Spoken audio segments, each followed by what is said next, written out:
Okay, so we're going to move on to chapter 2, section 2. We're going to talk about properties of quadratic functions in standard form. So first of all, we need to refresh our minds about what a quadratic function is. So the first thing we need to know is that the parent function is y equals x squared. So the highest power we're going to have in any of these equations, functions that we're going to be using, the highest power is going to be 2. We also need to refresh our memory about what standard form is. So standard form is the ax squared plus bx plus c. So that is our standard form. Please make note of where a is located. A is always going to be hooked to the highest power of x. And in this case, since it is a quadratic, it's going to be hooked to the power of 2. Okay? B is always going to be hooked with just x, with a power of 1. There's always understood 1. C is just going to be our constant. Okay? So C is constant. There's going to be no variable. Okay? So A is always hooked with the x squared, B is always hooked with x to the first, and C is not going to have any variable at all. It's just going to be a number. Okay? Please make note of that if there is any questions. At any point in time, some of these might be missing. In order for it to be a quadratic, though, we're always going to have an A. All right, so let's look at the first one, the axis of symmetry. Okay? So we've been talking about this, and I had you guys graphing a lot of these in our first section, and we learned that if we seen this form right here, that we knew that that was vertex form, and all we had to do was either move left or right, up or down, and that's where my vertex was going to be. We also learn after graphing all of these that the vertex is always going to be on our line of symmetry or axis of symmetry. So this line right here is our axis of symmetry. Okay. This is our vertex. Okay. And what we learned after doing a lot of graphing was this would move me to the right, okay, because it was negative. If it was positive, it would move me to the left. And my k, depending on whether or not it was positive or negative, would move my graph up or down. These h and k make up the vertex, okay? So depending on which direction these move me, left, right, up, down, those become the x and y values of the vertex. And we kind of discovered that through all the graphs that we did in section 1. Again, the vertex is always going to be on the axis of symmetry, okay? Axis of symmetry has its own equation. It's going to be x equals h. And if you look at that, we learned when we graphed these, okay, that it was the x value, and h is my x value. That is going to be x equals h. That's going to be the equation for the axis of symmetry. Okay, so let's work an example here. So let's look at this one. We know that this is going to shift my graph where? Left 2, okay? This is going to shift my graph down 3. That is going to give me the coordinates because as we can see by looking at this, it's in vertex form. This whole number is going to make my graph skinny, okay? The main thing we're looking for here is identifying the axis of symmetry. So we're going to go left 2 and down 3. There's my vertex. Okay, so my vertex is going to be coordinate -2, -3. My axis of symmetry has to go through the vertex. My vertex has to lay on the axis of symmetry. We've learned that from graphing previously, and that's the rule. We know that parabolas are symmetric. Therefore, they're going to be cut directly in half. So to label this, it's going through x equals -2. So we're going to label that x equals -2. Now, I know this is going to be skinnier than the normal parabola. If I want to know exactly where these points are going to be at, then I'm going to have to make a t-chart.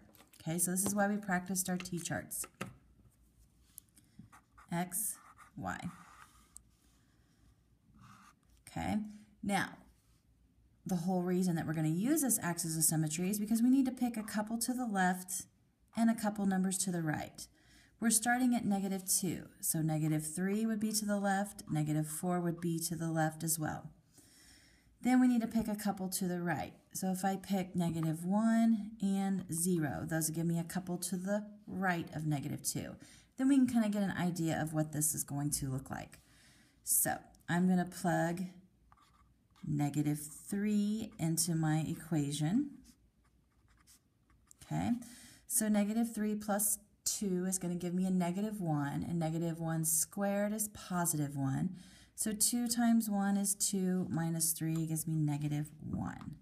Again, you can plug this whole thing into your calculator. Now this time we're going to plug in -4.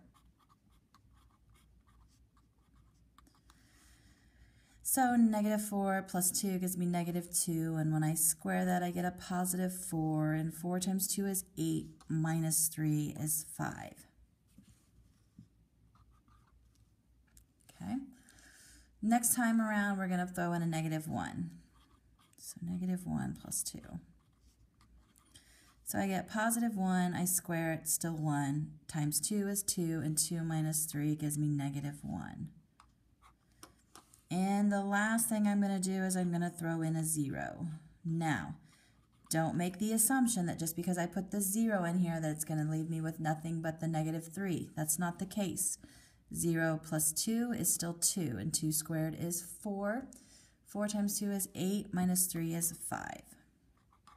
Okay, so now we're going to plot those points. -3, -1, -4, +5. Okay, now, knowing what we know about parabolas, we know that these should be equal distance away from my line of symmetry on the right side. Well, let's just see if we were correct. Okay, so -1, -1. Sure enough, 1 away, 1 away. 0, 5. This one was 2 away from my line of symmetry. This one's 2 away from my line of symmetry. There we go. Okay, so I have my vertex and I have my axis of symmetry. I've picked a few points to throw into my t-chart so that I can graph the rest of my parabola. Let's do one more. All right, so let's look at this one. It's in vertex form. Okay, so we know it's in vertex form. So this is going to move my parabola right 3, up 1. Okay, so right 3, 1, 2, 3, and up 1. That is my vertex. And that coordinate would be 3, 1. Again, I can just pull the 3 out and the 1 out, and that is going to be my vertex. Knowing what we know about the axis of symmetry, it has to go through the vertex. Okay? And it's always the same as my x coordinate. So x equals 3. Goes through the 3, +3 on the x. This is just going to be a normal parabola. Okay? So it's not going to get fat. It's not going to get skinny. So let's go ahead and do our x and y t-charts. Let's pick 2 to the left and 2 to the right. So 2 to the left of 3 would be 2 and 1. Something to the right would be 4 and 5. So let's throw these in there. So 2 minus 3 squared plus 1. So I get -1 squared, which is 1, and 1 plus 1 is 2.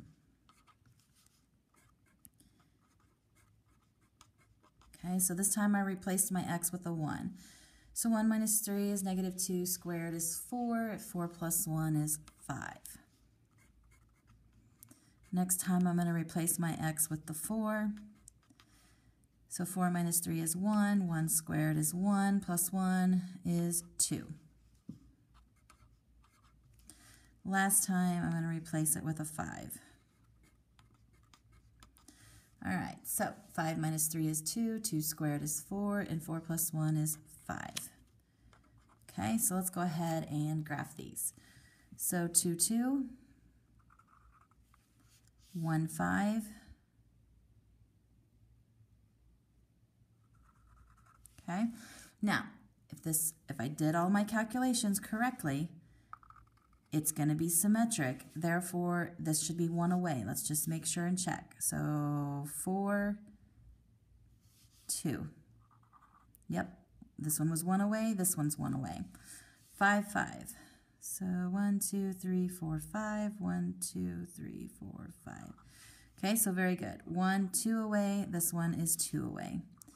So our parabola is symmetric. We have our line of symmetry and we have our vertex. All right, so let's just recap kind of what we've been talking about in standard form. So when we look here at standard form, as previously discussed, we talked about A is always going to be hooked to the square, okay? B is always going to be the term that is hooked to the power of 1. And our constant is always going to be what's hanging out here on the end with no variable. These could change order. They might scramble these up when they give them to you. So you can't always just assume A is first, B is second, and C is third. You have to look what they are attached to or what they're not attached to in this case, okay? Now, they kind of go through a lot of what's going to go on here. A lot of this we already know. Whatever is it in the A spot, okay, attached to our largest power, that's going to make it fat or skinny. If it is a whole number, it's skinny. If it's a fraction, it's going to be fat, okay? Now, there's another way that we can solve for the axis of symmetry. We were lucky in all of the other ones because they were already in vertex form. Sometimes they're not going to be in vertex form. That's when we have to use this formula. So please make sure and make a note of this.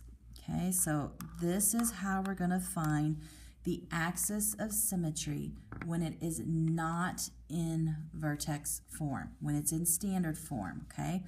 X equals negative b over 2a, okay? Those are b and a. That's the b and the a that they are talking about, okay? The other thing to think about is the y-intercept. C equals the y-intercept, okay? When it is not in vertex form. So when we're in standard form, whatever C is right here is always going to be our y-intercept, okay? So let's go ahead and look at an example.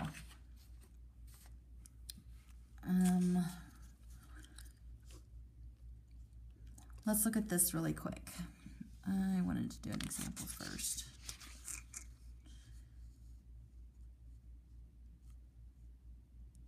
Okay, so let's talk about this one really quick because actually there's a point that they did not go over, and it would be this right here, finding the vertex, okay? I know that this notation looks really, really fancy, okay? And I know that you're seeing this and you're probably thinking, oh, that looks like a whole lot of stuff. I'm never going to remember that, okay? Well, we're going to be using the axis of symmetry. We're going to be using that a lot, the negative b over 2a. So what this is saying is once you find negative b over 2a, you're going to have an x value that just equals some kind of a coordinate, okay? And the way we got that was negative b over 2a. What you're going to do with that is just like when we did our t-charts with our x and our y, whatever you get using negative b over 2a for x, you're going to plug it into the function, and whatever the output is going to be your y. That's just a fancy way of saying plug in whatever you got for negative b over 2a in your equation and get the y. Okay, so let's go ahead and do an example together. Do not get caught up in the notation. We're going to work this one from beginning to end. Okay, so they give us this function, and it is not in vertex form. Okay, it is in standard form. So the first thing we're going to do is we're going to find A, we're going to find B, and we're going to find C, and we're going to make a list, okay? Some of us are going to be a little better at this than others to start out with, but we're all going to make a list, okay? So we're going to do our A equals, B equals, and C equals, okay? A is always hooked to the x squared. So what's always understood in front of our variable? It's always understood to be 1. So A is 1. Now, B is hooked to our variable that only has a power of 1. We take everything that's in front of it. So it is -4. And C is just our constant that has no variable hooked to it. And in this case, it is a +6. Okay? So I have my A, my B, and my C. It wants to determine whether or not the graph opens up or down. Okay, so we want to know, think of it this way. So if a graph opens upward, okay, we talk about it being happy. If it opens down, we talk about it being sad. All right, and if it's happy, it's going to be positive. If it's sad, it's going to be negative. So when we go back up here and we look at this, I do see a negative up there, but I see a couple of positives. So we have to determine, what do we need to be positive, what do we need to be negative? Well, since this is a quadratic, we have to think of the parent graph, and the parent graph would be y equals x squared. So we want to locate the x squared. It is positive, therefore it's going to open up. It doesn't matter what happens after that. All we need to know is right here with my x squared. Now, find the axis of symmetry. Okay, so we talked about that equation. That was the x equals -b all over 2a. Okay, we already have our list of A, B, and C. All right, so all we have to do now is substitute them in.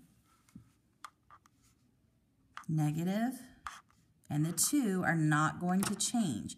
However, B is -4, and A is 1.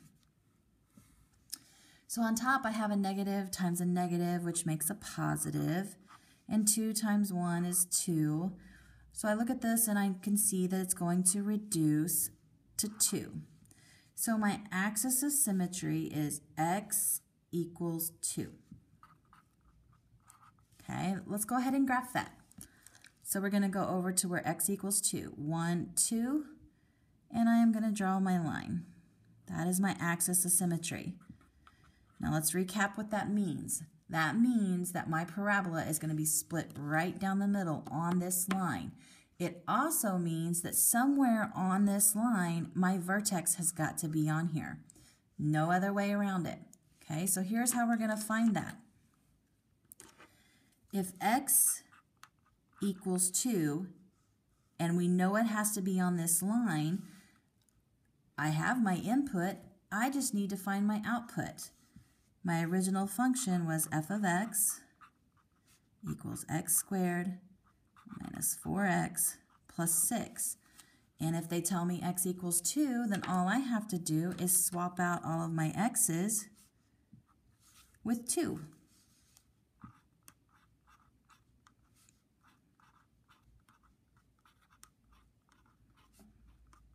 Okay.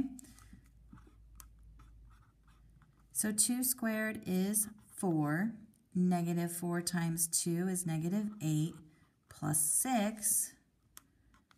All right, so I get -4 plus 6 gives me +2. So if this is my x value, this was my input, this is my output. That's what y equals. Now I have a coordinate 2, 2. That's my x and my y. So 2, 2. And sure enough, it lands on my axis of symmetry. So that is my vertex. Now, we just have to find the y-intercept. And the y-intercept, we said, was C. So here is C. So C equals 6. Therefore, my y-intercept is going to be 6. So I'm going to go up 1, 2, 3, 4, 5, 6. Y-intercept means that it crosses the y-axis. Now, knowing what we know about parabolas, we know it's symmetric, and if this is 1, 2 away from my line of symmetry, then it has to be another point 2 away in the opposite direction. And now I can draw my parabola.